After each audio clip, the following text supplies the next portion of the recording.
Good afternoon guys. आज जो अपन video बनाने जा रहे हैं वो क्लास 11 इंग्लिश कंपल्सरी का वीडियो है और पहला टॉपिक जो है ग्रामर का, उसका नाम है parts of speech. Parts of speech आज मैं आपको पढ़ाने जा रहा हूँ, ठीक है। अब पार्ट्स ऑफ स्पीच में क्या क्या चीजें आती है उसके बारे में मैं डिस्कस करने जा रहा हूँ। तो पार्ट्स ऑफ स्पीच में एक नाउन आता है, नाउन के बाद में प्रोनाउन आता है, प्रोनाउन के बाद में एडजेक्टिव आता है, एडजेक्टिव के बाद में वर्ब आता है, वर्ब के बाद में एडवर्ब, एडवर्ब के बाद में प्रीपोजिशन, प्रीपोजिशन के बाद में कंजंक्शन और कंजंक्शन के बाद में ये इतना टॉपिक आता है। 1 2 3 4 5 6 7 ये 8 टॉपिक जो है वो पार्ट्स ऑफ स्पीच में है, ठीक है। तो सबसे पहले हम जो पढ़ने जा रहे हैं वो नाउन पढ़ने जा रहे हैं। नाउन क्या होता है, नाउन की क्या डेफिनेशन है, सबसे पहले अपने को नाउन को समझना पड़ेगा। नाउन क्या होता है, तो पहला जो टॉपिक है वो नाउन अपन पढ़ने जा रहे हैं। नाउन किसे कहते हैं? देखो, नाउन की डेफिनेशन है all the things in the universe that can be touched, felt और सीन। इस ब्रह्मांड की वे सारी चीजें जिनको हम महसूस कर सकते हैं, देख सकते हैं और छू सकते हैं, ये सब नाउन के अंदर आता है। एक तो इसकी डेफिनेशन ये है, जैसे all the things in the universe, all the things in the universe that can be felt, touched or seen, or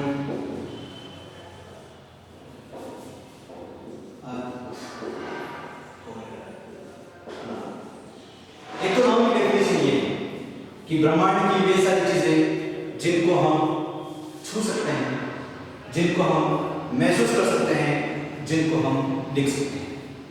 दूसरी नाउन की डेफिनेशन है nouns are naming words. Nouns are naming words, ठीक है। और एक डेफिनेशन है noun is the name of, noun is the name of person, place and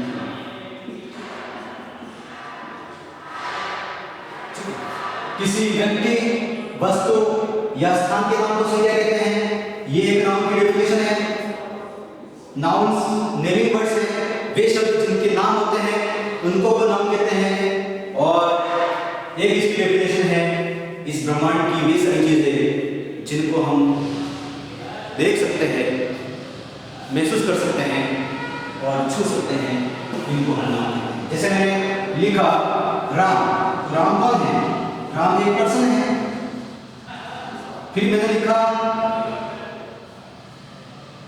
Sagwara, Sagwara क्या है? तो सागवाड़ा एक प्लेस है। फिर मैंने लिखा चेयर, तो चेयर क्या है? चेयर। मैंने लिखा लॉयल, क्या है? मैंने लिखा एक्शन, मैंने लिखा लाफ्टर, तो लाफ्टर क्या है? ये एक्शन है। तो इसको अपन क्या कहते हैं? इसको अपन नाउन कहते हैं। अब हम बात करने जा रहे हैं संज्ञा के प्रकार। संज्ञा कितने प्रकार की होती है? तो इंग्लिश में जो नाउन होती है वो मूल रूप से 2 प्रकार की होती है। पहली होती है काउंटेबल नाउन और दूसरी जो होती है वो अनकाउंटेबल नाउन होती है, ठीक है। तो सबसे पहले अपन काउंटेबल नाउन को समझते हैं। तो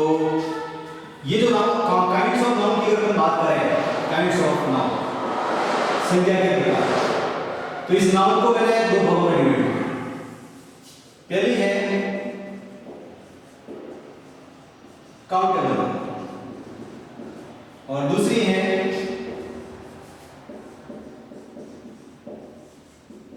अनकाउंटेबल नाउन। ठीक है, नाउन दो प्रकार की होती है। काउंटेबल नाउन का मतलब ऐसी नाउन जिसको अपन गिन सकते हैं, काउंट कर सकते हैं। ऐसी नाउन जिसको अपन गिन सकते हैं वो काउंटेबल नाउन होती है, और ऐसी नाउन जिनको हम गिन नहीं सकते। काउंटेबल नाउन का मतलब that can be counted, that can be counted, जिसे गिना जा सकता है। और अनकाउंटेबल नाउन का मतलब होता है that can not be counted. ठीक है, तो ये दो नाउन हैं। ऐसी नाउन जिसको अपन गिन सकते हैं वो काउंटेबल नाउन होती है, और ऐसी नाउन जिसको हम गिन नहीं सकते वो अनकाउंटेबल नाउन होती है। दोस्तों, ये जो काउंटेबल नाउन है, इस काउंटेबल नाउन को हमने तीन भागों में डिवाइड किया। पहली होती है प्रॉपर नाउन, जिसको हिंदी में व्यक्तिवाचक संज्ञा कहते हैं। ठीक है, दूसरी होती है कॉमन नाउन, जिसको जातिवाचक संज्ञा कहते हैं। और तीसरी जो होती है वो होती है कलेक्टिव नाउन, जिसको हम समूहवाचक संज्ञा। ठीक है, तो ये जो काउंटेबल नाउन है, इस काउंटेबल नाउन को हमने तीन भागों में बांटा। पहली proper noun, number 2 common noun, और नंबर 3 कलेक्टिव नाउन। इसके बाद में ये जो अनकाउंटेबल नाउन है, इस नाउन को हम दो भागों में डिवाइड करेंगे। पहली है मटेरियल नाउन, जिसको हिंदी में पदार्थवाचक संज्ञा कहते हैं।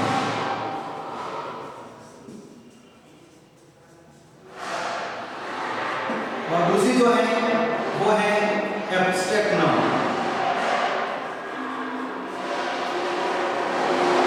जिसको हिंदी में कहते हैं भाववाचक संज्ञा। तो दोस्तों, इस तरह से हमने नाउन को दो भागों में विभाजित किया। पहले काउंटेबल नाउन और दूसरे अनकाउंटेबल नाउन। काउंटेबल नाउन का मतलब होता है जिसे हम गिन सकते हैं, that can be counted. Countable noun के अंतर्गत एक प्रॉपर नाउन आती है, दूसरी कॉमन नाउन आती है, और तीसरी कलेक्टिव नाउन आती है।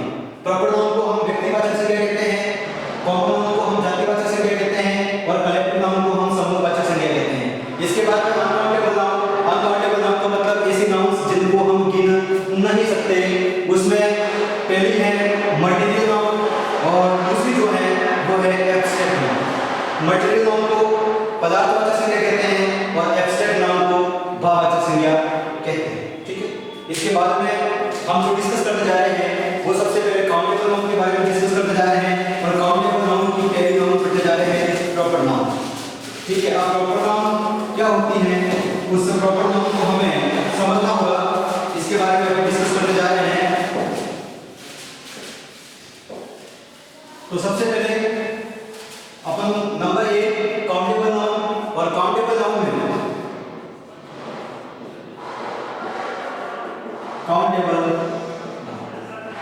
काउंटेबल नाउन में नंबर फर्स्ट जो है वो प्रॉपर नाउन है। उस प्रॉपर नाउन को पढ़ने जा रहे हैं।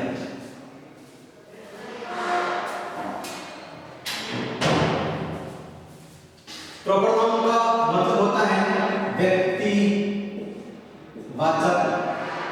संज्ञा।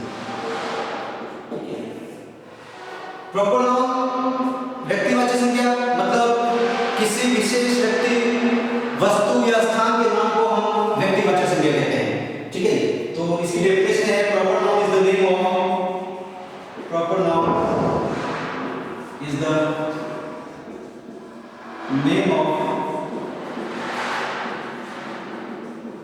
particular person, place, किसी विशेष व्यक्ति मतलब विशेष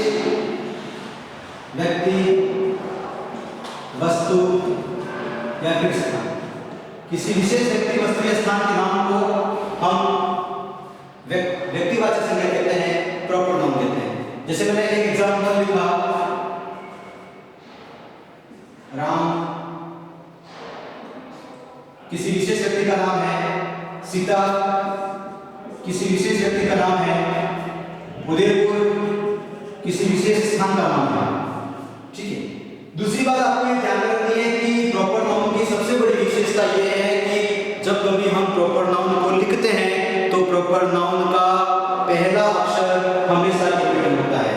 ये मैंने राम लिखा तो राम का पहला अक्षर कैपिटल, सीता लिखा तो सीता का पहला अक्षर कैपिटल, उदयपुर लिखा तो उदयपुर का पहला अक्षर कैपिटल। प्रॉपर नाउन का पहला अक्षर फर्स्ट लेटर, जिसको अपन फर्स्ट लेटर कहते हैं, पहले अक्षर को, वो हमेशा हमेशा कैपिटल होता है, उसे स्मॉल नहीं लिखा जा सकता। ये प्रॉपर नाउन की विशेषता है। तो आपको ये भी ध्यान में रखना होगा कि प्रॉपर नाउन का जो फर्स्ट लेटर होता है वो हमेशा कैपिटल होता है, उसको स्मॉल नहीं लिख सकते। दूसरी बात आपको ये ध्यान रखनी है कि ये जो प्रॉपर नाउन है, इस प्रॉपर नाउन का प्रयोग हम कभी-कभी प्रॉपर नाउन का प्रयोग हम कभी-कभी कॉमन नाउन की तरह भी कर सकते हैं। और जब हम प्रॉपर नाउन का प्रयोग कॉमन नाउन की तरह करते हैं तो उसके आगे हमें द आर्टिकल का प्रयोग करना होता है। ये भी हमें ध्यान रखना है। पहली बात, प्रॉपर नाउन किसी विशेष व्यक्ति, विशेष वस्तु या विशेष स्थान के नाम को अपन प्रॉपर नाउन कहते हैं। प्रॉपर नाउन का पहला अक्षर हमेशा कैपिटल लिखा जाता है और कभी-कभी हम प्रॉपर नाउन का प्रयोग कॉमन नाउन की तरह भी कर सकते हैं। जैसे मैंने लिखा, Udaipur is the Kashmir of Rajasthan. Udaipur is the Kashmir of Rajasthan. अब यहाँ पर जो कश्मीर है वो है तो प्रॉपर नाउन, लेकिन यहाँ पर हमने इसकी तुलना उदयपुर से की और ये कॉमन नाउन बन गई और मैंने उसके आगे द आर्टिकल नहीं किया। दूसरा ये ध्यान रखना है, जैसे मैंने एक उदाहरण लिखा, Kalidas is the Shakespeare of India. Kalidas is the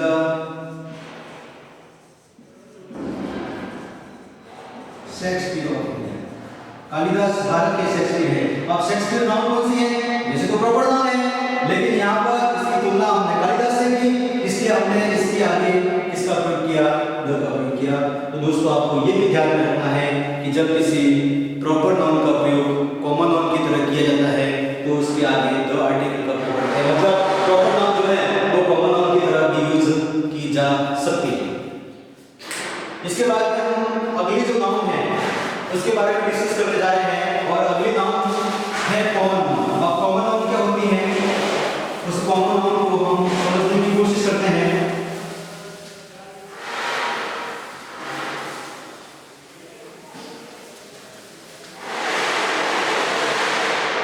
number 2, common noun. Common noun जिसको हिंदी में कहते हैं जातिवाचक संज्ञा। अब ये जातिवाचक संज्ञा क्या होती है? एक ही प्रकार के same kind of person, place और थिंग। एक ही प्रकार के व्यक्ति, वस्तु या स्थान के लिए जिस संज्ञा का प्रयोग किया जाता है उसको हम जातिवाचक संज्ञा कहते हैं। ठीक है। एक ही प्रकार के व्यक्ति,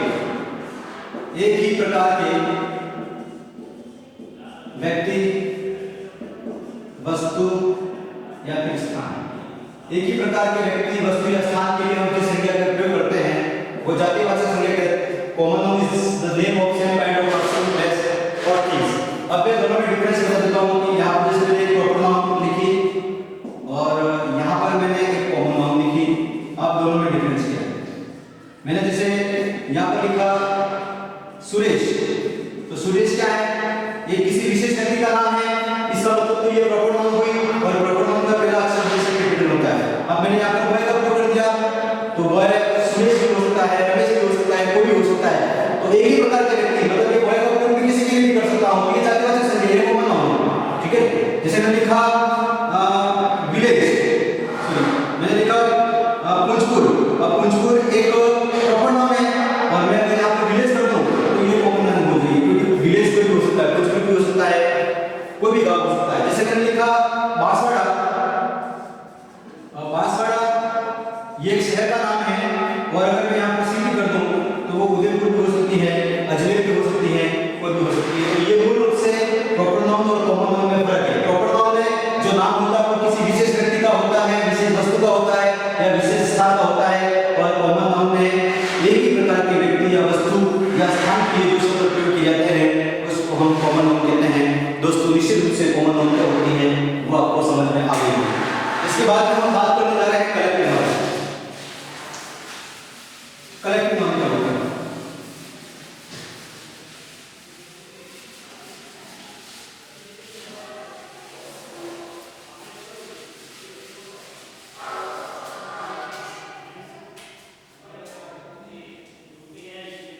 नंबर तीसरा कलेक्टिव, जिसको हिंदी में कहते हैं समूहवाचक संज्ञा। इसमें क्या होता है, ए ग्रुप ऑफ पर्सन, प्लेसेस और एक किसी व्यक्ति का समूह, स्थान का समूह या वस्तु का जो समूह होता है उसको अपन कलेक्टिव नाउन कहते हैं। ठीक है, और दूसरी बात आपने ध्यान रखनी है कि कलेक्टिव नाउन जो होती है वो हमेशा सिंगुलर, ये आपको ध्यान रखना है। जैसे मैंने लिखा फैमिली, फैमिली का मतलब होता है परिवार। अब ये क्या है, ए ग्रुप ऑफ मेंबर्स। ठीक है, इसी तरह मैंने लिख दिया क्लास, इसी तरह मैंने लिख दिया ज्यूरी, इसी तरह मैंने लिख दिया आर्मी। ठीक है, ये सब कलेक्टिव नाउन है। Family, A group of students, तो ये क्लास हो गया। ए ग्रुप ऑफ मेंबर्स फैमिली हो गया, ए ग्रुप ऑफ स्टूडेंट्स क्लास हो गया। ठीक है, और ज्यूरी का मतलब होता है निर्णय लेने का समूह। ए रेजिमेंट ऑफ सोल्जर्स, तो ये हो गया आर्मी। तो इसको अपन कलेक्टिव नाउन कहते हैं। कलेक्टिव नाउन कई सारी हैं, जैसे a galaxy of stars, a galaxy of stars. ठीक है, ए हर्ड ऑफ डॉग्स,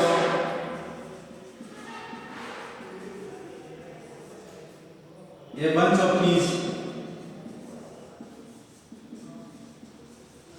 ठीक है, ये सब कलेक्टिव नाउन के अंतर्गत आते हैं। दोस्तों हमने प्रॉपर नाउन को पढ़ा, कॉमन नाउन को पढ़ा, कलेक्टिव नाउन को हमने समझ लिया कि व्यक्ति वस्तु या स्थान के समूह को हम समूहवाचक से कहते हैं, जो हमेशा सिंगुलर होती है, और उसके क्या क्या उदाहरण हैं। इसके बाद में जो हम अगला पढ़ने जा रहे हैं वो है अनकाउंटेबल। अनकाउंटेबल मतलब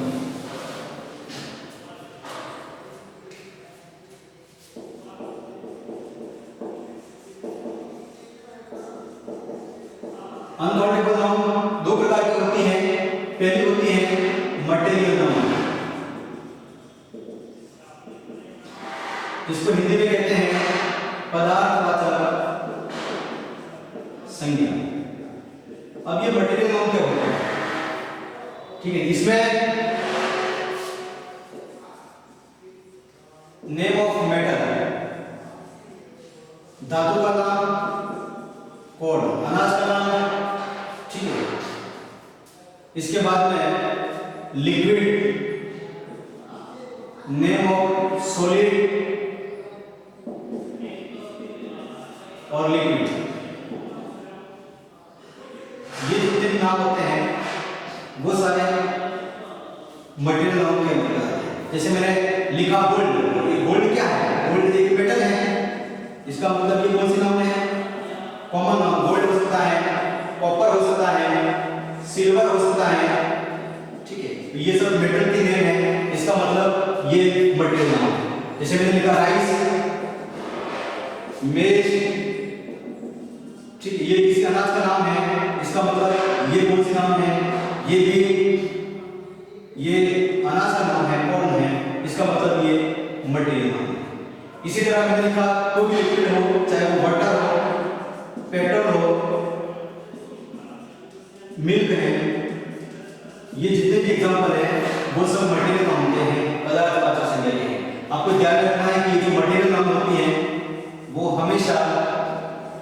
सिंगुलर होती है, ये हमेशा सिंगुलर होती है। ठीक है, तो ये मटेरियल नाउन थी। मटेरियल नाउन के बारे में हमने डिस्कस किया। मैं उम्मीद करता हूँ कि मटेरियल नाउन आपको अच्छे से समझ में आ गई। आगे जो हम डिस्कस करने जा रहे हैं वो एब्स्ट्रैक्ट नाउन के बारे में डिस्कस करने जा रहे हैं। एब्स्ट्रैक्ट नाउन क्या होती है, उस एब्स्ट्रैक्ट नाउन को हमें समझना है।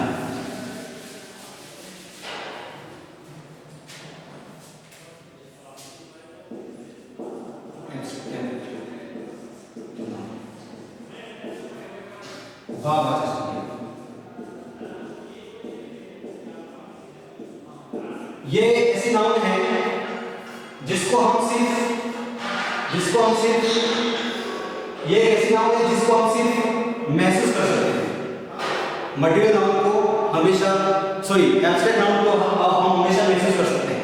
तो इसमें क्या है, एब्स्ट्रैक्ट नाउन के अंदर तो फीलिंग्स, इसके बाद में इमोशंस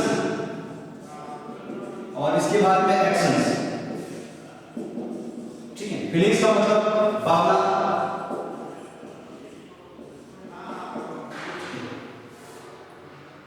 इमोशंस का मतलब संवेदना, एक्शन का मतलब कार्य और क्वालिटी, कोई गुण, इन बातों का उल्लेख।